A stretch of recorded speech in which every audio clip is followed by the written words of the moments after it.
Hello friends, in this video I am going to discuss about nucleophilic substitution reactions in cyclic ethers or epoxides. Okay, we have two conditions, right? If you understand or if you remember these two conditions, right, it is very easy to do this kind of reactions over here, right? Now what is the first condition? Cyclic ethers or epoxides, right, with acid reagents readily undergoes SN1 reaction. Okay, with acid reagent SN1 reaction, with base reagent readily undergoes SN2 reaction. Now what do we have here? We have a epoxide or cyclic ether over here. Now this particular epoxide, this is what acid reagent, right? With acid reagent it will readily undergo what? SN1 reaction. This is base reagent, right? With base reagent it will readily undergo what? SN2 reaction. In SN1 reaction, generally formation of what happens? Carbocation generation takes place, right? Now we have 1 and 2 carbons, right? At which carbocation is more stable? First one is the secondary one. That's what breaking of bond takes place at this particular position. Okay, when breaking of bond takes place over there, what happens? R CH NU, and then what happens here? CH2 OH. But in the case of second one, right, with the acid reagent this kind of product will get, but with the base reagent what is going to happen over here? Okay, with base reagent SN2 reaction, right, where the nucleophile will go to the carbon where we can find the less number of substituents or lesser smaller group, right? Now 1 and 2 group carbons are there, right? Which carbon has less number of substituents? Second carbon has less number of substituent. That's what it will readily go over there. Okay, then what kind of reaction will take place here? R CH OH and CH2 NU. Okay, these kind of reaction will take place with the acid and base reagent. One thing we have to remember, that is with acid reagent SN1 reaction, with base reagent it is going to be SN2 mechanism, right? Now let us see how the reaction takes place with acid reagent over there. Okay, the lone pair of the oxygen catches the proton over there, then what happens? R CH O CH2 hydrogen, oxygen with the positive charge is likely to be unstable. That's what happens here. Breaking of bond takes place over here. Why breaking of bond taking place over here? The respective carbocation is more stable. That's what happens here. R CH positive charge and CH2 with OH group, right? Yeah, in the second step what happens? We have a nucleophile, right? Nucleophile readily attacks over there. Then what will get? R CH NU and CH2 OH. This is how the reaction takes place with acid reagent. This is SN1 mechanism, right? SN1 mechanism. Let us take how the SN2 mechanism takes place over here. Okay, here like what happens is that nucleophile goes to the carbon where less number of substituents are there, right? Where do we have less number of substituents with the second carbon, right? This carbon, right? That's what nucleophile readily comes over there. When nucleophile readily comes out, this is how it will takes place. Okay, CHO minus CH2 NU. Okay, we have a proton over there, right? What happens? This will be cut by the particular negative charge of the oxygen over there. Then we'll get this kind of product over there.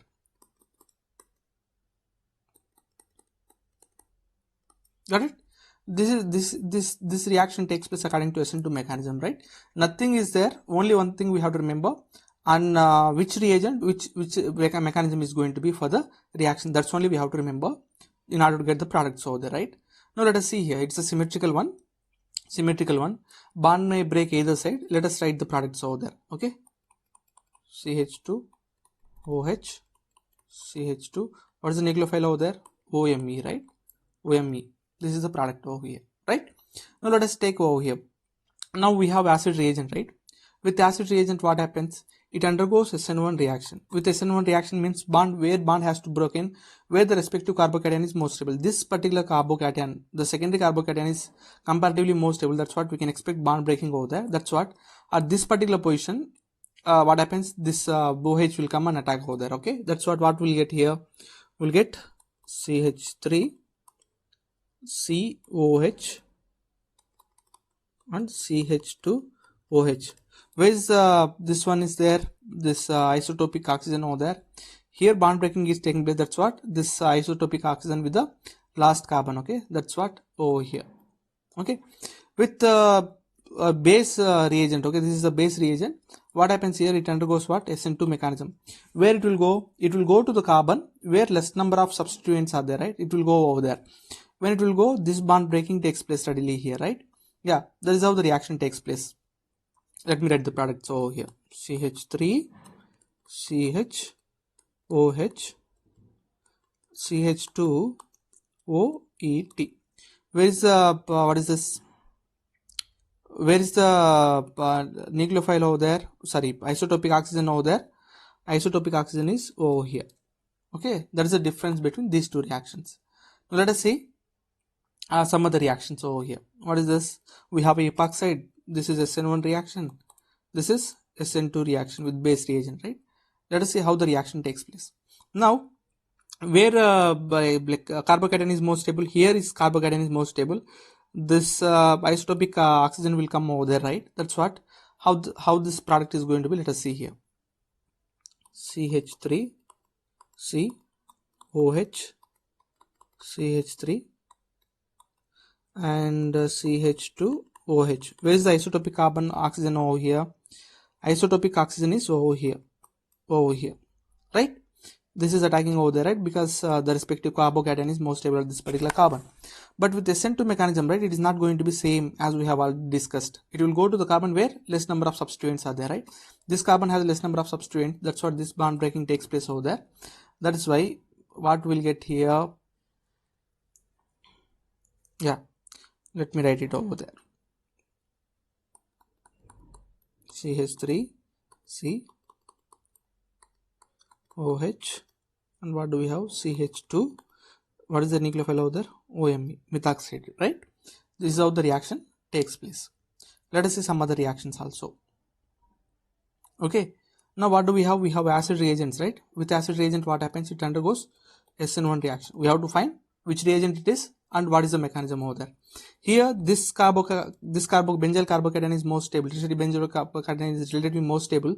That's what the OD will come over there on this benzylic carbon and remaining things as usual over there.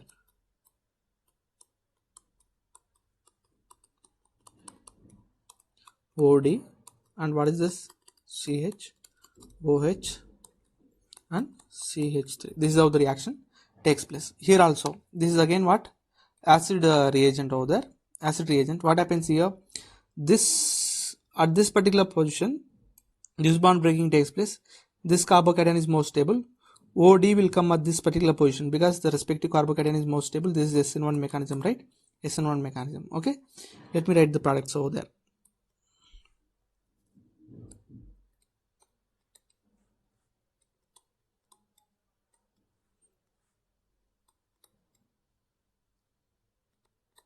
Okay, this is how the reaction takes place. Now we have a base reagents over here, right? With base reagent, what happens? It undergoes what? SN2 reaction. SN2 reaction means what?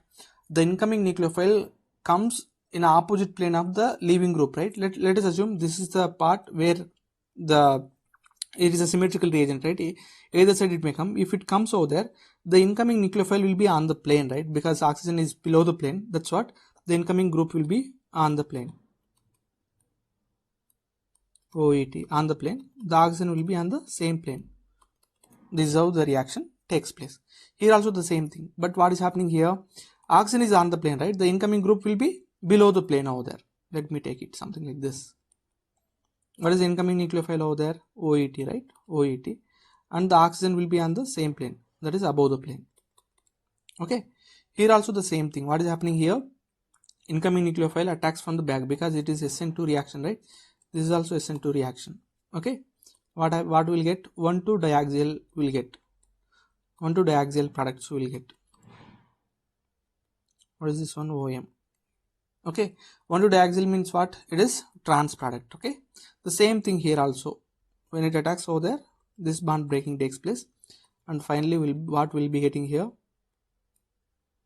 Here also diaxial. OH and OMe. Okay. This is how the what we call nucleophilic substitution reaction takes place in cyclic ethers or epoxides. Thank you for watching. One thing we have to remember, that is acid with acid reagent readily undergoes SN1 reaction, with base reagent readily undergoes what? SN2 reaction. Okay, thank you for watching and please do subscribe.